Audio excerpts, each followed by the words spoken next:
Hello, नमस्ते. कसे आहात सगळे? छान ना? मी पण एकदम मस्त आहे. आजचा विषय तुम्ही बघितलाच आहे. आयुष्य म्हणजे एक उत्सव आहे, एक सण आहे आणि हे आपण साजरा करायला पाहिजे, एन्जॉय करायला पाहिजे. मग हा कसा एन्जॉय करायचा, आपण काय करायला पाहिजे, हे आज आपण थोडंसं बोलूया. पहिली गोष्ट म्हणजे आपण आजचे क्षणात जगतो, त्या क्षणात जगूया, तो आनंद घेऊया. उद्याची काही काळजी करू नका. हे बघा, बदल होत जातात. आता कोरोना आला, कोणाला माहित होतं का आधी असं काही कोरोना म्हणायचं येईल आणि असं काही होईल, पूर्ण देशातलं रेल्वे बंद होतील, बसेस बंद. कधी स्वप्नात सुद्धा कोणालाही आलेलं नव्हतं. पण ही स्थिती सुद्धा आपल्याला खूप काही शिकवून गेली. आपण तिथनं खूप काही घेतलेलं आहे. Am I right? त्यामुळे एक आपण लक्षात ठेवायचं, आजचे क्षणात जगायचं. मी आणि म्हणते आजचे क्षणात जगायचं म्हणजे उद्याचा काहीच विचार करायचा नाही असं आहे का? नाही. उद्यासाठी थोडंफार मी सांगितलंय, आपण मिळवायला लागलेले दिवसापासून ॲटलिस्ट थोडी काहीतरी अमाऊंट बाजूला ठेवायची. तुम्ही मुलांना खर्च करता, ठीक आहे, 2 मुलं आहेत, दोघांचा खर्च करता, तिसरं मूल स्वतः आहात म्हणून समजा आणि थोडं थोडं बाजूला ठेवत जावा. का माहित आहे का? काही लोक म्हणतात, अहो म्हातारपणी काय खर्च असतो? नसतो. आता चष्मा लागते आपल्याला, खर्च नाही.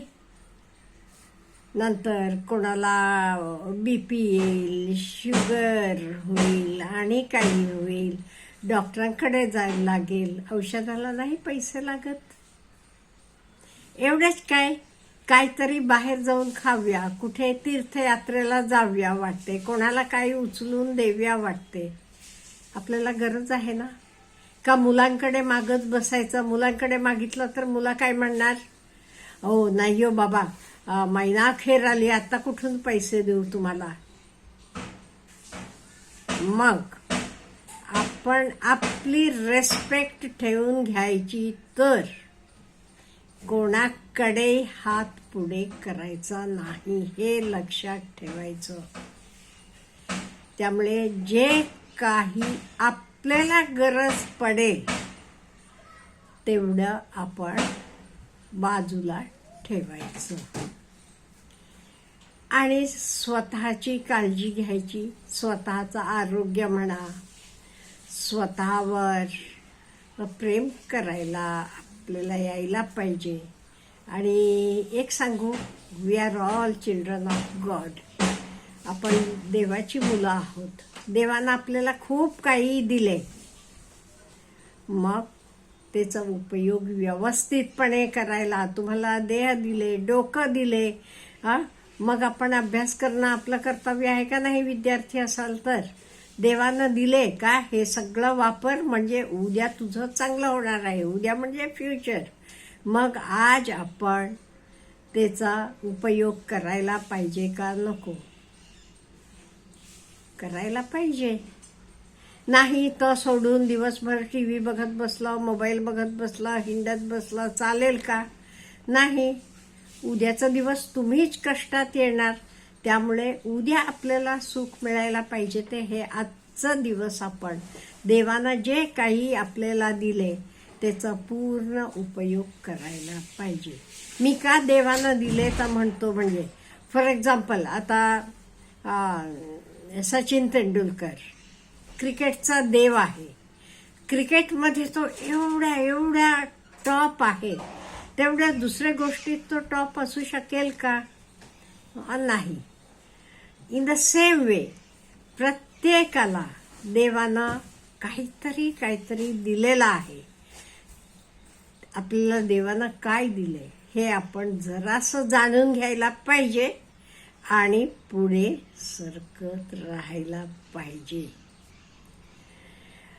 आणि लाईफ एवढं सुंदर का आहे माहिती का? अनसर्टनिटी आहे म्हणून. का म्हणजे उद्याचं माहीत नाहीये. आज आता मी हा व्हिडिओ करते, उद्या हा व्हिडिओ बघायला मी आहे का नाही मला माहीत नाहीये. एवढं अनसर्टन आहे हे जग. त्यामुळे हे अनसर्टनिटी आहे, हीच एक जीवनाची ब्युटी आहे म्हणेन मी. आणि आपलं मन कारणाशिवाय इकडे तिकडे हिंडायला सोडू नका. ते मनाचा ताबा आपले कंट्रोलमध्ये पाहिजे. मी पूर्वी पण आपल्याला सांगितलेलं होतं वाटते, देवानं आपल्याला एक छान गुलाम दिलेला आहे. कोण? आपली ही बॉडी, आपलं शरीर.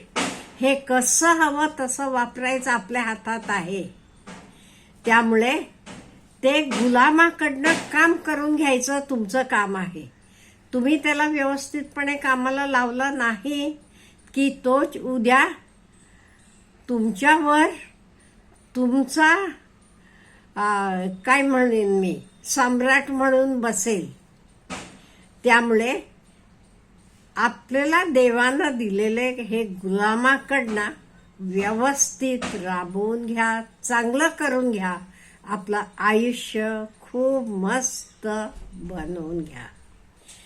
आणि हे बघा, आपल्याला कोणाचे चांगल्या गोष्टींचं कौतुक करायला यायला पाहिजे. चांगल्या गोष्टींचं कौतुक करूया आपण. आता आपल्यातले किती जण म्हणतो, आपल्या घरातले बायकोनं असेल, बहिणीनं असेल, आईनं असेल, केलेला स्वयंपाक आज छान झालाय. किती जण म्हणतात. हे आपल्याला म्हणायला यायला पाहिजे. चांगलं झालं असलं तर आज छान झालं, मस्त झाले. त्यामुळे कुठल्याही गोष्टीचा इन द सेम वे नेचरमध्ये फुलं, फळं, पाऊस, ज्या गोष्टी चांगल्या आहेत त्याचं आपण एप्रिशिएट म्हणजे कौतुक करायला आपल्याला यायला पाहिजे. इन द सेम वे स्वतःला पण खूप निर्दयी बनवू नका. स्वतःवर प्रेम करा. आणि इवन आज काही तुम्हाला प्रॉब्लेम असले तरी things are going to change. बदल होणार आहे. इन द सेम वे असं असणार नाहीये, हे जाणून घ्यायला पाहिजे. आणि आपलं मन, शरीर हे दोन्हीमध्ये बॅलन्स असायला पाहिजे. आणि हे बघा, 50 नंतर प्रत्येकाला काय ना काहीतरी दुखणे चालू होतात. कोण म्हणेल हात दुखते, कोण म्हणेल पाय दुखतो, कोण म्हणेल कंबर दुखते. हे म्हणून आपण सारखं 24 तास उठलं बसलं की म्हणत बसलं की बाकीच्यांना कसं वाटेल, आनंद येईल का, लोक काय म्हणणार आहे, सारखं रडगाणं आहे तुझं. आपले मुलं असतील त्यांना म्हणून आवडेल का सारखं माझे पाय दुखतो, माझं डोकं दुखते, हात दुखतो, अमुक तमुक. नाही.